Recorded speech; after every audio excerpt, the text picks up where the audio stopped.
સાંભળ્યું છે એની વાત છે. શું કે છે?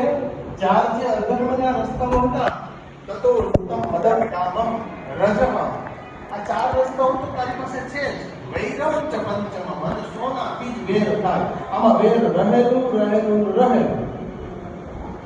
અને આપણે તળપદી ભાષામાં કહીએ ને તો ભજીયાના થોડું ત્રણ જર એટલે જોર. હવે વિચાર કરો, જોર એટલે પૈસો, સંપત્તિ, સુવર્ણ. તકલીફ અહીંયાથી જ હોય. એટલે સોનું છે એ કળિયુગનો વાસ છે. શું કામ શાસ્ત્ર એવું કીધું છે? વિચારો તે એક વખત વિચારવા જેવું છે. ભાઈ, સુવર્ણની અંદર કળિયુગનો વાસ છે. અહીં એક સુભાષિત છે, અન્યાયો પાર્જિતમ દ્રવ્યમ 10 વર્ષાણી તિષ્ઠતિ. અન્યાયથી મેળવેલું ધન છે ને 10 વર્ષ રહે. 10 વર્ષ એટલે એક અવધિ સુધી. 10 વર્ષ તો એક માત્ર પ્રતીક છે, પણ એક અવધિ સુધી રહે. પ્રાપ્તે ચૈકાદશે વર્ષે સંગમ વિવિનશ. જેવું 11મું વર્ષ બેસે